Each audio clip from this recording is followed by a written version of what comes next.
Hello, ഇന്ന് Saturday ആയിട്ട് ഉച്ചയൂണിനൊരു special സാധനം ഉണ്ടാക്കാമെന്ന് വിചാരിച്ചു. വേറൊന്നുമല്ല, കണവത്തോരൻ ഓർ കൂന്തലെന്നും പറയും. ഇനി ഞാനിതെങ്ങനെയാണ് ഉണ്ടാക്കുന്നതെന്ന് കാണണ്ടേ? ഒരു ചട്ടിയിലേക്ക് കുറച്ച് എണ്ണ ഒഴിക്കുക. അതിലേക്ക് കുറച്ച് കടുക്, ഇഞ്ചി, വെളുത്തുള്ളി, പച്ചമുളക്, ചെറിയ ഉള്ളി, തക്കാളി, കറിവേപ്പില ഇതെല്ലാം കൂടെ ഇട്ട് ജസ്റ്റ് ഒന്ന് മിക്സ് ചെയ്യുക. എന്നിട്ട് കുറച്ച് മഞ്ഞൾപ്പൊടി, ഇനി കുറച്ച് മുളക് പൊടി ഇടുക. എന്നിട്ട് നന്നായിട്ടൊന്ന് മിക്സ് ചെയ്യുക.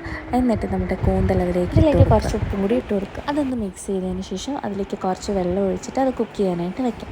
അപ്പോഴേക്കും അതിൻ്റെ മസാലയ്ക്ക് വേണ്ടിയിട്ട് നമുക്ക് കുറച്ച് തേങ്ങ എടുത്തിട്ട് അതിലേക്ക് 2-3 വെളുത്തുള്ളി, ജീരകം, കുറച്ച് കുരുമുളക് ഇതെല്ലാം കൂടെ ഒന്ന് അരച്ചെടുക്കാം. അപ്പോഴേക്കും നമ്മുടെ കൂന്തൽ വെന്ത് റെഡിയായി വന്നിട്ടുണ്ട്. എന്നിട്ട് അതിലേക്ക് നമ്മുടെ മിക്സ് ചേർത്ത് കൊടുക്കുക.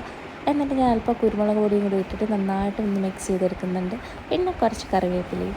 ഇന്നത്തെ ഊണ് റെഡി.